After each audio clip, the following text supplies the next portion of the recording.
Esa sonrisa de mi madre mientras cortaba el pastel era como un cuchillo recubierto de azúcar. Ojalá nunca hubieras nacido. Las risas resonaron por toda la habitación, excepto la mía. No discutí. Yo solo le devolví la sonrisa y le susurré con una calma que me sorprendió: te vas a arrepentir de esas palabras. Esa noche tomé una decisión que nadie hubiera imaginado. 2 meses después, su mesa seguía intacta, sus llamadas no respondían y la persona a la que pasaron años ignorando se convirtió en la persona desaparecida de sus conversaciones. ¿Crees que el silencio es debilidad? Esta vez fue una estrategia. Porque lo que hice a continuación convirtió ese cruel deseo en algo que nunca olvidarían. Cuando la gente me pregunta sobre mi familia, nunca sé por dónde empezar. Para cualquiera que mirara desde fuera, éramos la viva imagen de la perfección. Una casa espaciosa en la calle con más encanto de la ciudad, fotografías familiares impecables, jerseys a juego, tarjetas navideñas que parecían sacadas de un catálogo de sueños. Pero bastó sentarse unos minutos en nuestra mesa para sentir el peso de lo no dicho. Una jerarquía silenciosa, tan naturalizada que nadie necesitaba explicarla. Jessica, la primogénita, era la estrella, notas impecables, una carrera meteórica, una sonrisa que iluminaba cualquier habitación. Amanda, la más joven, la artista desaliñada, pero adorada exactamente por esa razón. ¿Y yo? Laila, la del medio. El que apaciguaba, el que escuchaba, el que llenaba los huecos entre los gritos y los elogios ajenos. Yo era el limpiador emocional de la familia, barriendo cada discusión debajo de la alfombra, asegurándome de que nadie se desmoronara por completo. Nuestra casa olía a cera de limón y a control. Mi madre la mandaba como una directora de teatro, cenas puntuales, elogios distribuidos con precisión quirúrgica. Jessica, ese vestido es divino. Amanda, eres un genio de la pintura. Y era el público siempre aplaudiendo, siempre olvidado, disolviéndome en el papel tapiz. Incluso mi padre, tan amable como ausente, siguió su guión. Cuando ella me puso los ojos en blanco, él fingió no ver, como si la indiferencia fuera una cortesía. Durante años confundí resistencia con amor. Si seguía apareciendo en cumpleaños, cenas, aniversarios, tal vez algún día me verían. Pero la invisibilidad es un hábito que se va introduciendo. Empiezas a creer que es más seguro no existir que ocupar espacio. En esa fatídica noche la casa estaba impecable, velas encendidas, lasaña en el horno, ese olor cálido que debería brindar consuelo, pero solo disfrazaba la fina tensión como el filo de una navaja a punto de romperse. Mi madre pasó el día ajustando cada detalle, servilletas alineadas, cubiertos lustrados. Jessica había sido ascendida a socia principal de la empresa y esta cena era su mayor logro. Amanda mostró sus dedos manchados de tinta y habló con entusiasmo sobre su próximo trabajo. Todos se inclinaron, rieron, brindaron. Cuando llegó mi turno de hablar, mencioné a un estudiante que había ganado un premio regional de escritura. La había asesorado durante meses, me quedé hasta tarde en la escuela y la ayudé a creer en su potencial. Mi madre sonrió y ya se dio la vuelta. Eso es hermoso, querida. Ahora cuéntame más sobre ese proceso que estás siguiendo. Sentí de nuevo ese suave empujón, esa señal de que no pertenecía allí, en el centro de atención. Tomé otro sorbo de vino y forcé una sonrisa tan amplia que dolió. Fue entonces cuando lo entendí. Me había pasado la vida luchando por un asiento en la mesa sin darme cuenta de que la mesa estaba podrida debajo. Más tarde, mientras ayudaba a recoger los platos, vi a Jessica y Amanda riéndose en la cocina, con sus reflejos brillando en la ventana. Mi madre estaba detrás de ellos, orgullosa y radiante. Vi mi propio reflejo junto al de ellos, pálido, casi transparente, como si ya fuera un fantasma. Y pensé, tal vez desaparecer no sea lo peor.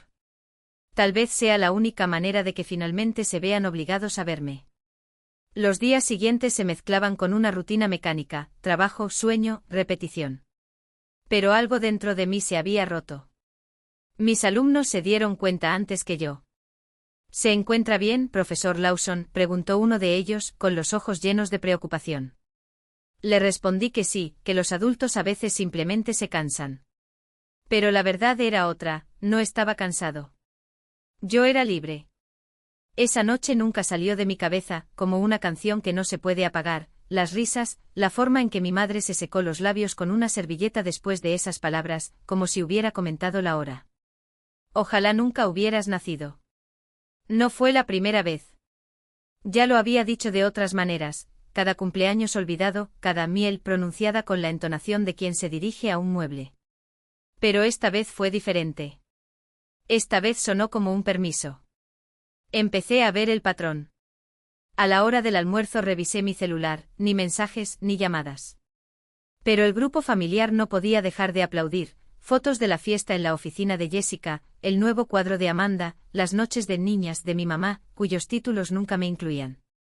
Antes sentía el dolor de estos detalles. Ahora solo pensé, ni siquiera se darán cuenta cuando me vaya. Un viernes pasé por la vieja casa después del trabajo. Las luces estaban encendidas, las risas se escapaban por la ventana entreabierta. Me quedé allí con el motor en marcha observando las siluetas que se movían en el interior. Por un segundo me imaginé entrando como si nada hubiera pasado y diciendo, «Hola, soy yo». Traje postre. Pero luego vi a mi madre abrazar a Amanda de la misma manera que me abrazó a mí cuando yo era pequeña, antes de que supiera que el afecto tiene un precio. El dolor en el pecho se volvió agudo. Seguí adelante. En casa abrí mi cuaderno y comencé a escribir, trabajos docentes en otras ciudades. Pareció un impulso, pero mis dedos no dudaron. Seattle. Portland. Nueva York. Cada nombre era una puerta entreabierta. La semana siguiente guardé todas las fotos familiares, cada fotograma, cada sonrisa forzada, en un cajón que cerré con cinta adhesiva. Mi apartamento estaba vacío, pero por primera vez en años podía respirar. Dejé de contestar llamadas. Luego, responde los mensajes.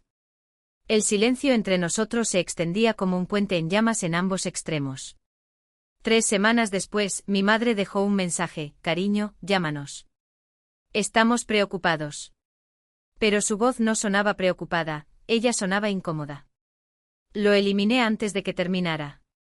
Fue entonces cuando entendí, no era una fase. Fue un despertar. Por primera vez en mi vida, no estaba esperando una invitación. Estaba planeando mi salida. La mañana que envié mi carta de renuncia con la dirección de Seattle escrita al pie de página, sentí algo que no había experimentado en años, una extraña quietud, sin expectativas. Me paré en la cocina, sosteniendo ese sobre, dándome cuenta de que era el último eslabón de una vida que me mantenía pequeña. Una vez que lo enviara por correo, no habría vuelta atrás. Lo coloqué en la caja azul frente al edificio y el sonido del metal al cerrarse sonó como una puerta cerrándose detrás de mí. Después de eso me volví invisible a propósito. Cambié mi número, redirigí mis correos electrónicos, no se lo dije a nadie. El silencio que una vez me aterrorizó ahora se convirtió en fuerza. Cada vez que entré a mi apartamento vacío, en lugar de soledad, escuché mis propios pensamientos por primera vez. Ninguna voz exterior. Solo mío. Ninguna voz me dice qué hacer. No se rían a mi costa. Solo el zumbido de mi libertad, bajo y constante como un río que finalmente encuentra su lecho. Las llamadas no tardaron en empezar a acumularse. Números desconocidos, llamadas ocultas, buzones de voz llenos de confusión. Laila, esto no es gracioso. ¿Dónde estás? No puedes desaparecer así. Escuché algunos, la mayoría de ellos en la voz de Jessica, aguda y urgente, pero nunca volví. Cada mensaje eliminado era un límite que se solidificaba, otro hilo que ya no necesitaba ser desatado. Hasta que llegó el que me hizo parar. Era mi madre, llorando. Mi amor, por favor, vuelve a casa.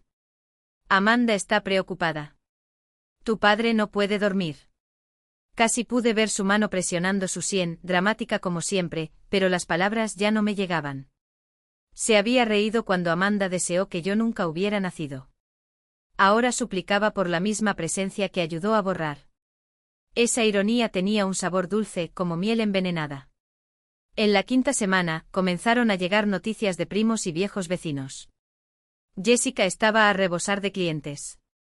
Amanda dejó de pintar. Mis padres pelearon sin parar. Sin mí para absorber el caos, se volvió contra ellos. Por primera vez, se vieron obligados a enfrentarse sin un chivo expiatorio. No planeé venganza. Simplemente dejé que el vacío hiciera el trabajo. A veces el golpe más fuerte es simplemente negarse a asistir a la ejecución. El día que llegaron los de la mudanza, me quedé junto a la ventana viendo desaparecer mis muebles, pieza por pieza. Cada caja tomada era prueba de que no estaba huyendo. Me estaba recuperando. Al otro lado de la calle, Seattle me esperaba, con cielos grises y todo. Cuando se envió el último volumen, miré el espacio vacío y sonreí. Por primera vez en mi vida, me iba no porque me empujaran, sino porque, finalmente, quería irme. Seattle me recibió con una lluvia suave que nunca se detiene. Alquilé un pequeño departamento cerca de la escuela que me contrató, un lugar estrecho con pisos chirriantes y ventanas altas.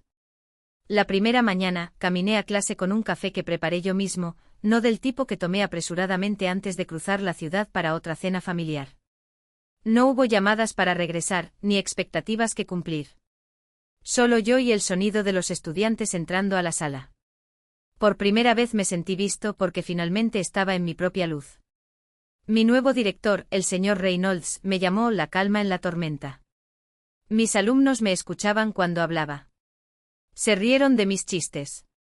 Entregaron dibujos, poemas, notas de agradecimiento. Pequeños recordatorios de que no era necesario rogar por la presencia, se podía dar libremente. Cada sonrisa, cada gracias, profesor Lawson, fue un antídoto silencioso para los años que fui invisible. Pero incluso la libertad tiene ecos. 2 meses después de la mudanza, el pasado empezó a arañar la puerta. Primero un correo electrónico. Sin asunto ni remitente, solo unas pocas palabras: por favor, vuelve a casa. Te necesitamos. Lo borré sin leer el resto. Luego una carta enviada desde mi antigua dirección, con la letra impecable de mi madre: tu padre no se encuentra bien. Jessica está en problemas. Amanda te extraña. No respondí. En cambio, esa noche me senté en el porche, escuchando la lluvia golpear las barandillas. Durante años confundí ser necesitado con ser amado. Ahora vi la diferencia. No me extrañaron. Extrañaron lo que hice por ellos, la oyente, la pacificadora, la hija conveniente que nunca se defendió. Sin mí se vieron obligados a afrontar el ruido que se pasaron la vida ahogando entre risas. Pasaron las semanas. Hasta que un viernes por la noche un golpe resonó en mi apartamento. Me quedé helado. Cuando abrí la puerta, Jessica estaba allí, su cabello perfecto arruinado por la lluvia, sus ojos rojos. «¿Realmente no ibas a decirnos a dónde fuiste?», dijo. La voz temblaba, pero no era ira. Fue incredulidad. La dejé entrar. Miró a su alrededor como si estuviera en el apartamento de un extraño. Mamá está perdiendo la cabeza. Amanda me culpa. Papá apenas habla. Es un caos. Tomé un sorbo de mi té y esperé. Pareces sorprendido. Ella frunció el ceño. No lo entiendes. Tú eras el pegamento. Esa palabra, pegamento, me hizo reír. No, Jess. No era pegamento. Era cinta adhesiva. Temporal. Ustedes simplemente se acostumbraron a que cubriera las grietas. Su mandíbula se torció. Eres cruel. Dejé la taza sobre la mesa. No. Simplemente dejé de ofrecerme voluntario para el dolor. Jessica guardó silencio, mirándome. Estaba claro que ya no me reconocía. No era la hermana tranquila a quien se podía culpar por asistir. Era alguien a quien ya no podía controlar. Cuando salió, dijo: mamá está enferma. Deberías llamarla. Casi llamo. Pero luego recordé esa noche, las risas, el tenedor arañando el plato. De sus ojos brillando cuando dijo: espero que nunca hayas nacido. La enfermedad de una madre no borra el fantasma de una hija. No llamé. Después de esa visita se esforzaron más, cartas, mensajes, incluso Amanda envió uno, con la voz temblorosa por primera vez. No quise decir eso, Layla. Por favor, vuelve a casa. Escuché 2 veces, esperando sentir algo. No lo sentí. Porque lo que ella llamaba hogar nunca había sido mío. Y luego vino la foto. Enviado por una prima con la que apenas hablé. Una imagen de la mesa del comedor de mis padres, la misma donde me borraron 100 veces, solo que esta vez solo había 2 platos puestos. Sin velas, sin risas. El título decía, El Día de Acción de Gracias no es lo mismo sin ti.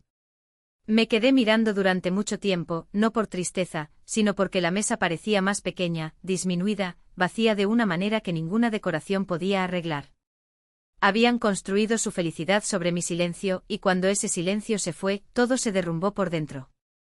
Para Navidad me enteré por otro pariente de que Jessica se había mudado después de una pelea con Amanda.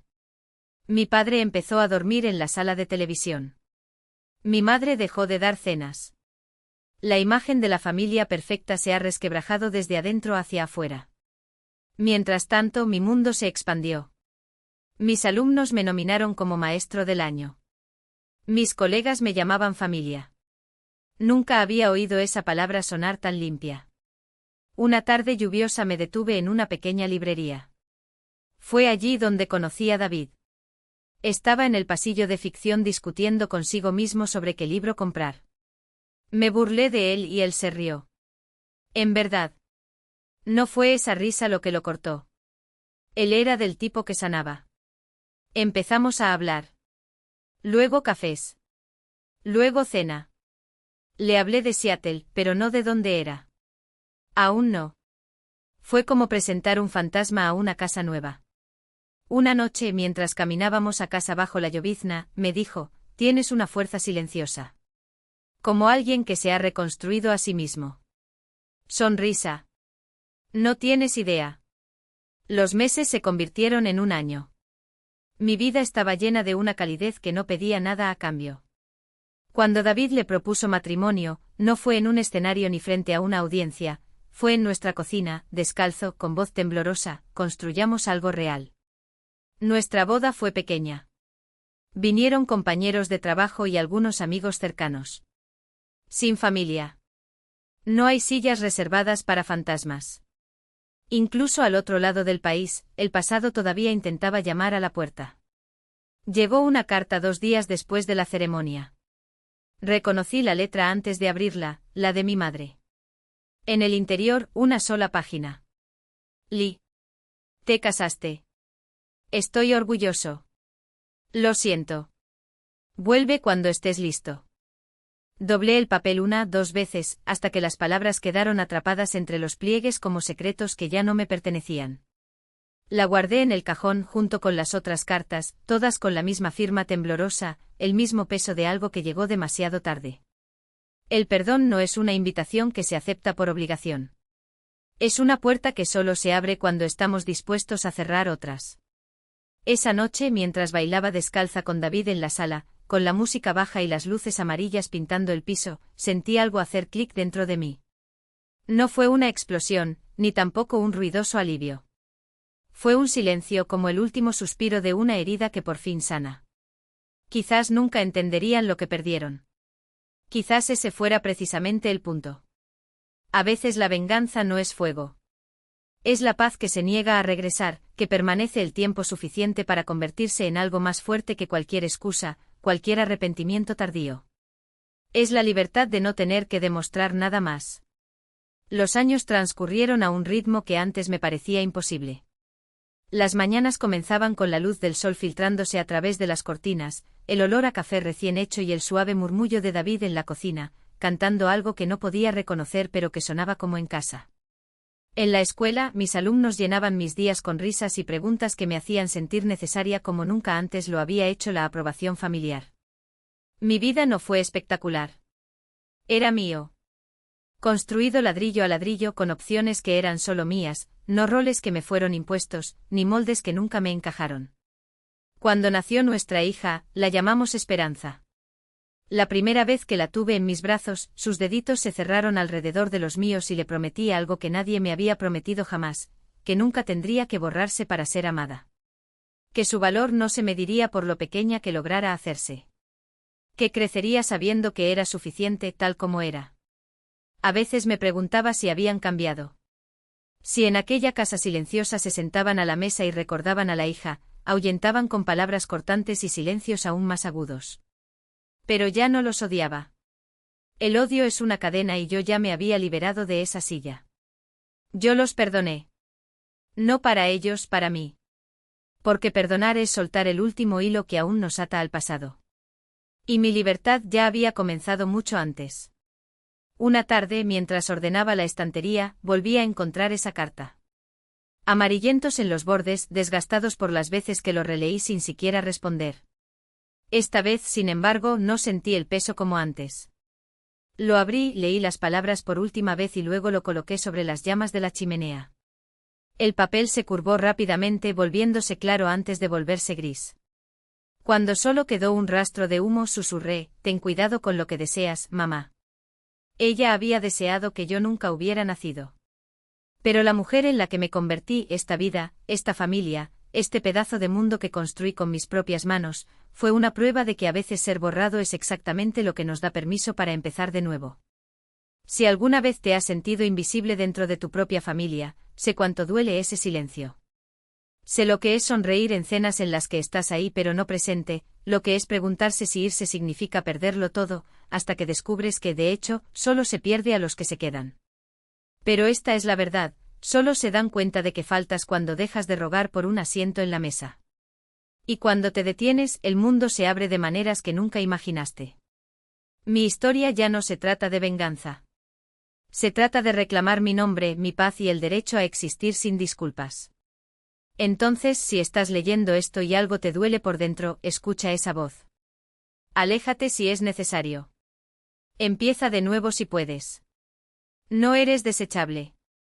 Simplemente estás cansado de hacerte más pequeño. Si esta historia te identifica, deja un me gusta, cuéntanos dónde la estás viendo en los comentarios y recuerda, a veces la respuesta más fuerte es simplemente darte la vuelta y seguir adelante.